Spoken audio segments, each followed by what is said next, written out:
Welcome to Tips from Trestle. This podcast is dedicated to discussing the senior living industry with a unique focus on food, hospitality, and leadership. I'm your host, Aaron Fish. As a 25-year veteran of the hospitality industry, I've focused my work on creating exceptional experiences for the customers we serve. My goal for this podcast? Educate, inform, and inspire leaders in senior living to bring food and hospitality to the front of mind in our industry. Let's bring the innovative and passionate spirit of hospitality to everything that we do for the residents, families, guests, and employees we serve each and every day. So what are we waiting for? Let's get to it.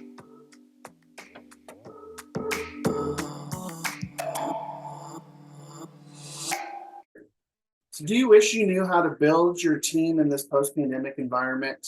Could you use creative ways to elevate mindsets about senior living? Are you ready for tips to better understand mental health and reduce burnout? If you answered yes to any of those questions, then Kathy Parry is ready to help you and your teams energize. You're ready to explore a circuit of power that will help your organization, your teams, and you burn bright.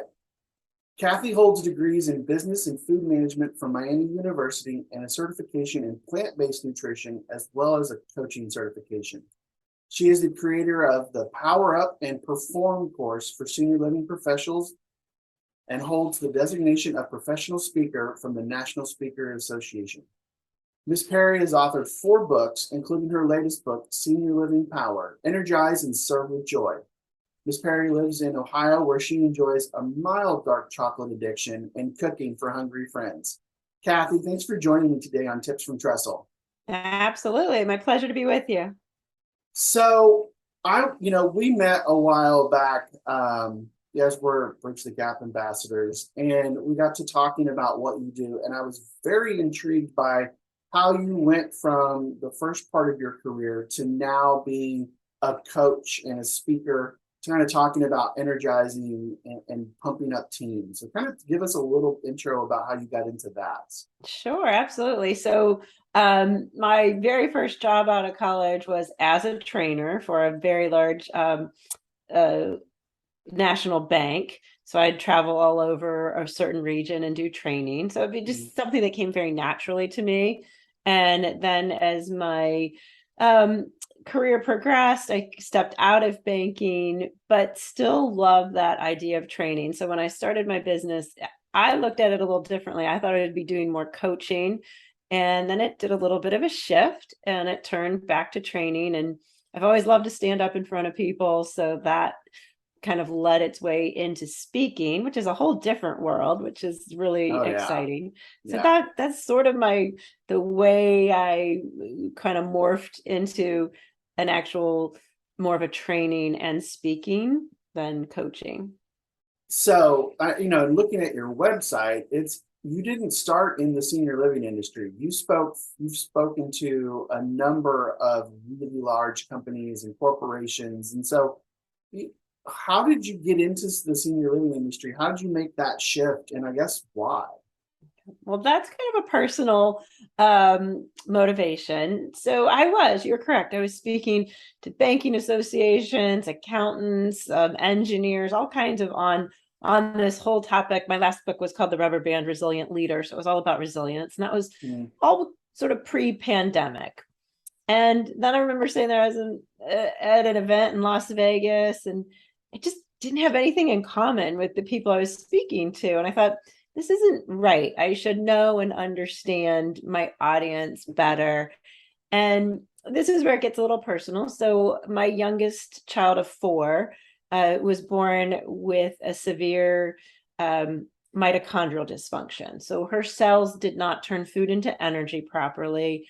And when we were going through the diagnosis, when she was an infant, we were told the best we could hope for was 2 years. Well, so that's devastating news to any parent, obviously.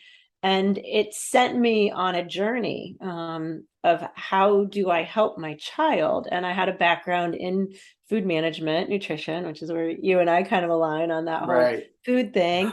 And this is over 20 years ago. So before you could just really Google every disease and everything. So I really set off. I got certified. I did all kinds of research around, and my daughter ended up living 20 years. We had just lost her last year. But Mm. the point is that I was a caregiver, and she also Yeah. had additional caregivers that came into the home. So I understand that honor that comes with being a caregiver for another human, but also the stress and the Oh, yeah. strain and what that can feel like. So when I spoke at my first senior living conference, I was like, these are my people. I have to get back to this. I understand what this is. And that was right before the pandemic, really. So Yeah. then I spent quite a bit of time during the pandemic really immersing myself and saying, what do these professionals need? How can I help? What is there that I should be doing? So it was personal based off my Yeah. daughter. It was also a little selfish based off of me. Like, who do you want to spend your time with? And I want to spend Yeah. my time with professional caregivers. Yeah. No, I mean, it's a great story to understand that you personally understood like the caregiving aspect and all that. Being in the hospitality side of things, I talk about hospitality with a purpose. And, I think that hits home a lot more with people because you're right. It's about getting to know the people you're working with, the people you're serving. But you're right, it's really stressful. And I know having worked through the pandemic not with an operator, that was not a fun time to say the least. I mean, they were throwing curveballs at us almost every day. Um, so obviously through that time, there was a lot of burnout and extra additional stress. And so obviously, I'm guessing that's kind of what led to your book, Senior Living Power, that we've got here. And so I wanted you to kind of talk to us a little bit about what's in the book. Don't give us all the good stuff. But there was something at the beginning of the book that kind of caught my eye, and it was this power up circuit and the way you describe how that works. And so, can you walk us through that and why that's so important to understand? Sure, absolutely. So, um, the story in the book I tell is about the first time I understood what a circuit was and how energy flowed. And, my brother was doing a science experiment. And then, kind of flash forward, we all remember where we were in, somewhere between seventh and ninth grade when in science class we got to build a circuit. Right. And that end goal is that light bulb. What's the light bulb? So when looking at how I wanted to serve, and how I wanted this book to help those in senior living, I originally thought I was just going to rewrite my last book, The Rubber Band Resilient Leader. But the more I talked to professionals in the field, it's like it's not just about resilience. It's that they are just overwhelmed from this pandemic, and how can I help them re-energize? So my name of my business, when I first started it about 10 years ago, is corporate energy expert. So I was already in that. That was important to me because Right. I have an HR degree, and productivity and engagement, if it's not there, we lose good people, and there's other reasons we lose good people. But so I ended up deciding to use that analogy of the circuit.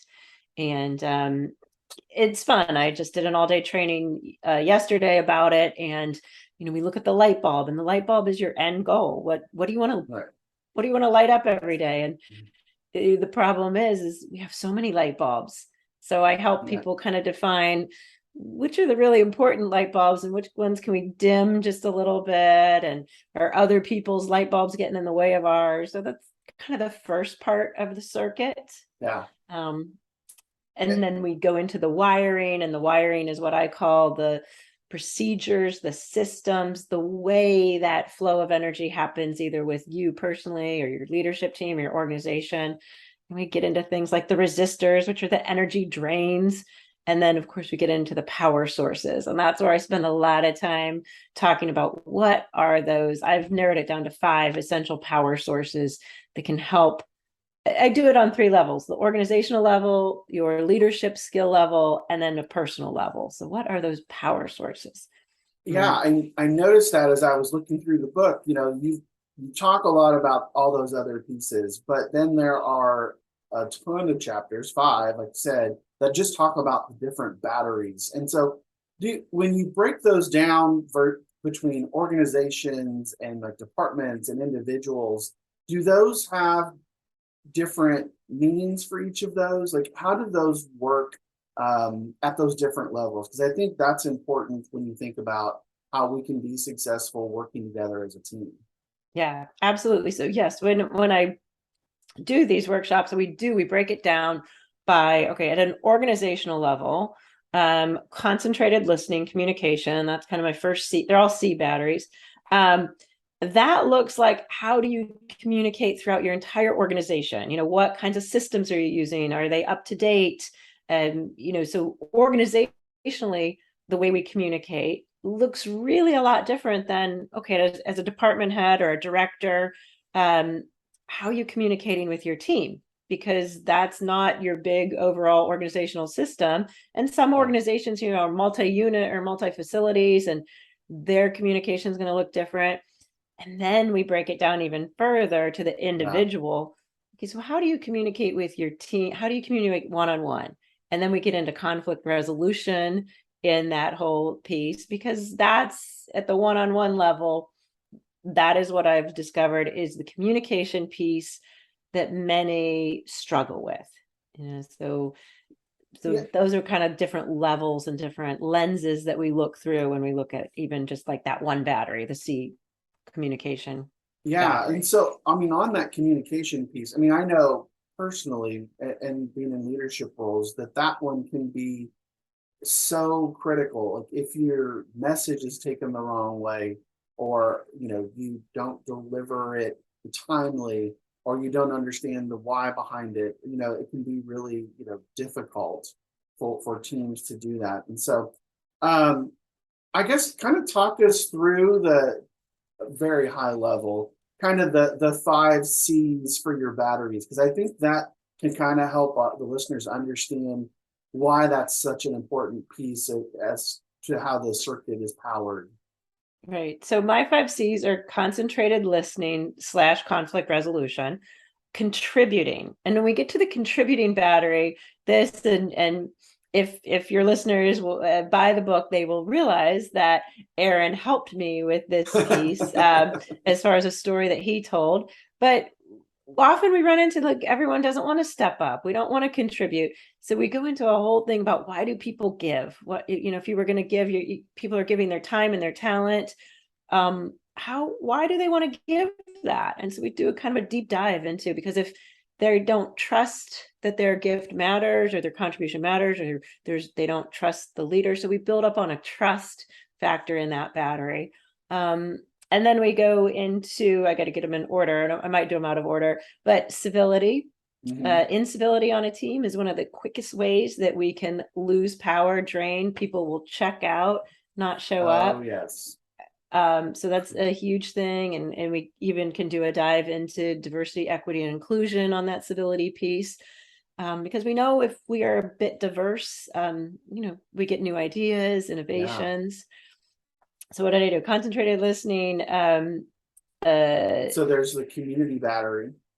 Yes, the community battery, which is all about, how do we react in a community? Then we have care, which care, we think, oh, well, we're caregivers, so we must be discussing how well we treat our residents. But this book really doesn't have much to do about our interaction with our residents.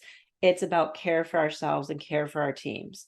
And it's funny, no matter what and where I speak and all these points are taken, when I go to a break or I'm outside listening to people and what they took away, they are focused on that care, because I'm trying to give people permission to say, yes, I am burned out. I am stressed out. I want to make my personal care, after everything we've been through, more of a priority. And that's sort of where my background in as a wellness coach and all my nutritional background kind of steps in. And then I think it's really that it's interesting you put it that way, right? Because I would think people might just look at the quick table of contents and go, oh, well, there's this whole spiel about how do we take care of residents and how do we do all that, because it's about senior living. But that self-care is so important. That's something that I have always struggled with, but I think having lived through this pandemic and kind of seeing the toll it takes on people, their physical and mental, emotional health, because they just, especially in our industry, because people have just dedicated so much time and energy focusing on keeping our residents well and safe and engaged, that almost took a back seat. And I think there's a lot of people that are starting to realize that it's something that we've got to take, a lot of care and focus on for ourselves. Absolutely. So, And a piece that I always address, because I like to say the stigma's gone now, let's get this on the table, is also mental health. yeah, And I'm so impressed with so many owner operators and organizations that they are adding that piece into their healthcare, but helping directors understand what that might look like on a team. So what are some of the signals that maybe it's just a little beyond stress? And, we walk a fine line when we're trying to help our teams, and we don't want to get too personal on some issues, but letting people know there is an outlet, that if this thing is gotten to the point where it's more than stress, that we address it, and that there are mental health professionals to help with that, because we would hate to lose good people because of that. yeah, it's almost kind of creating that welcoming environment of, hey, we don't want you here just because you're good at taking care of people. We want you here because you're a good person and you're part of this team. We want to make sure you're here long term. And that mental health is such a huge portion of that. And so there's one more battery that you talk about, the celebration battery. Yeah. Can you kind of walk us through that one? Obviously, that one sounds like a lot of fun. Yeah, that one is the fun one. And we forget it. We forget. So I like to say acknowledgements and celebrating are the pieces that keep people engaged. Yeah. Because we might celebrate a birthday. We might celebrate a work anniversary. When I work with teams, we actually create a form that they use for onboarding, and it's called the Celebrate and Acknowledge form. And I just did this with a team, and they filled it out for themselves. And I said, how'd that make you feel? They're like, well, that was pretty cool. Like, if you show up and you're going to be interviewed for a job and the job is offered, and the first thing they do is offer you a place to put down, how do you want to be celebrated and acknowledged? And we go through all kinds of ways. But the first question on that form is, what makes a great team member? And then the second question is, how can we celebrate you as a great team member? So the expectation has now been set before they show up for their first day that, okay, if I'm a great team member, I'm acknowledged and I'm celebrated. And I discussed so many different easy ways to do that. One time I had someone's like, well, who's going to pay for this? It's like, no, it doesn't even have to be that. It doesn't have to be, an elaborate party or luncheon that's thrown, but there's so many ways to take that time to acknowledge. So everything from, small awards placed to someplace public, to making, that goal met. We don't often quite create as many goals as we should, because once you create a goal and you meet it, you can celebrate it. Yeah. And no, when I talk to people about even the onboarding process, that's one of those things that a lot of times gets missed, right? Like, how do you welcome somebody to the team? And I always talk about, like, I refer to it as day -14. It's that day that they've decided, I'm coming to work for you. Like, how do you welcome them? How do you bring them? And I love that concept of, hey, we've offered you a job. Now tell us how to celebrate you, because now you can start from that moment on. And when they actually start working for you, like, there's a whole different mindset of, well, they wanted me here. They spent 2 weeks while I didn't even work for them, getting me ready to be a part of the team. So I kind of feel like, that sets that stage for all of the other things to be, just kind of over the moon, great for a new employee. So, you mentioned a little bit earlier about my participation in the book. I want to take that a step above, and not about me, but about, I wasn't the only industry person that you spoke to about the book. You interviewed quite a few leaders for the book. And so I wanted you to kind of tell us a little bit about that, process, what you took away from it, like how did that influence the book?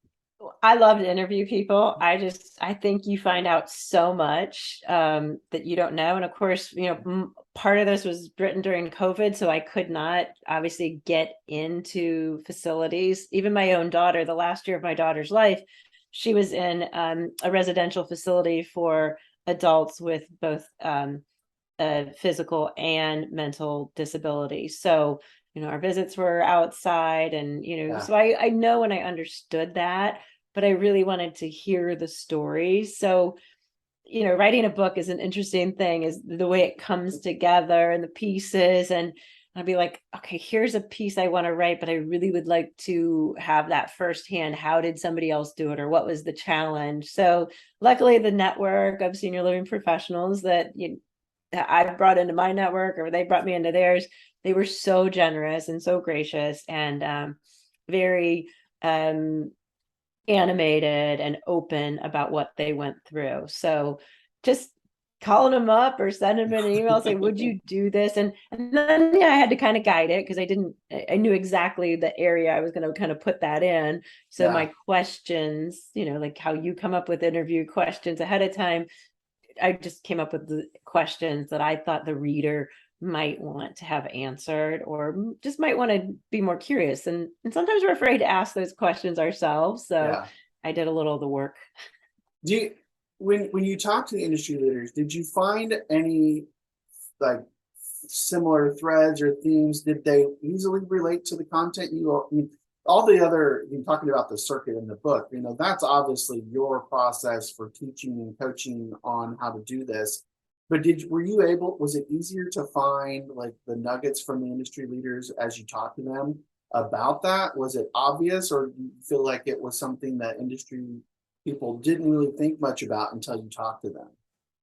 It was pretty obvious. It really was, because the more I described the concept of the book and what was going on, everyone pretty much understood, okay, yeah, the drains. Yes, there have been these drains, and the power, we get it. Like, so certain pieces that, can help power up. So I remember one in the book was about technology. Like, well, how could you use an outside vendor or a new technology to power up a team? And so that was, so I went to one of those outside vendors, and how would you, basically explain how this could help relieve some of the pressure on a team. But no, people were really interested and engaged in, you know, thinking. It's a different way of thinking. Like, okay, there's certain things that drain me, and I need to figure out how often that happens, and are there things that could keep me from being drained by either that person, that system, that procedure. Yeah, Identifying the drains is part of my process. And I believe it's a very important piece that we get to before we can even do the powering and finding out what's going to power us back up. We have to identify the drains. So, yeah, no, yeah, they were definitely. great. People were wonderful. Yeah, no, I will say that's probably the biggest takeaway I've personally found since I've kind of gone out on my own. As an operator, you wind up almost kind of living in your own little world of taking care of residents and managing all that. But having moved out to the broader industry, like it's definitely, there's a lot of people that are willing to give and share and want to help each other, which is, obviously why you kind of shifted over to senior living. So Mm-hmm. um, as we kind of wrap up here, there was kind of the last part of the book. You talk about you have a chapter that's called the most important life, and I kind of wanted to end on that because I really felt like that was really a great way to kind of wrap up the book and to really talk about how you get there. So can you kind of share a little bit about that? Sure, absolutely. So at the beginning of the book, I talk a lot about these light bulbs, that Uh, the whole circuit has to do with lighting up the light bulb. And it's important to keep these lights. And then sometimes we turn them on, sometimes, dimmers. But I share about the night light because, as all caregivers know, when you need to go into a residence room or a child's room or into a hospital room, there's always that dim light. And the mm, dim light is what guides you when you're in the dark. And when I start off my keynote, I always say, are you in the dark? Do you like that feeling? You don't like that feeling. No one likes the Yeah. feeling of being in the dark. You bump into things and it's uncomfortable. So in that chapter, I talk about the nightlight and that it doesn't have to be a big, bright bulb that keeps you going, but it doesn't ever turn off. And so in my case, my dim bulb that I will not turn off is joy. I believe joy is within us all the time. It is ours to choose. It just so happens to be my daughter's middle name was Joy. Mm. So it's interesting to hear. I just did this with a group of 25. What is that dim bulb that you will not let ever go out? And some people, it's their faith, it's their family. I had one this week that said humor. So what is it, that you just don't feel like you can continue on unless that's always burning? And I just, as caregivers, I like to say this is not an easy profession, but it No. is probably the best. The honor of being able to care for others is something that, drives everyone who's listening. And it's a special place to be, but don't lose sight of what it is that makes it important to you and keeps you going.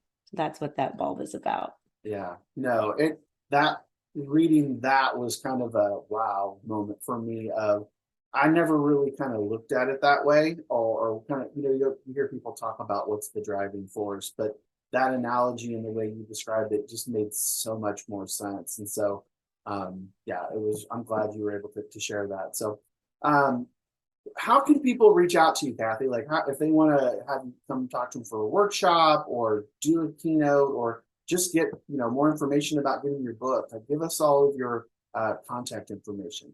Sure. I'm super easy. I'm Kathy with a K, Kathy at Kathy, same Parry, PARRY.com. Anyone can email me. My website is kathyparry.com, a K and an A, Parry with an A. And then the books are all on Amazon. So yeah. And you can also find me hanging out at senior living conferences. So Absolutely. I think I say in the book, if you ever see me, let's sit down and chat and share. Definitely. Well, we'll put all of the contact information in the show notes. We'll put a link to your book on Amazon so people can go and grab it and check it out. It's great. So Kathy, thank you so much for being here today on Tips from Trestle. I hope everybody gets a copy of this book and reads it, because I think it's going to really change people's perception and how they can go about re-energizing themselves, for sure. Great. Well, thank you so much for having me. I'm always happy to talk about powering up people. Absolutely. Thanks so much, Kathy. Thank you. So there you have it, another one in the books. Thanks again, everybody, for listening. You can follow or direct message me on LinkedIn, where I'm always commenting and posting about food, hospitality, and leadership for the senior living industry. Or give me a follow on Twitter at AHFish or Instagram at AaronHFish. And check out my company, Trestle Hospitality Concepts, at www.trestlehospitalityconcepts.com. I'm your host, Aaron Fish, and this has been another episode of Tips from Trestle.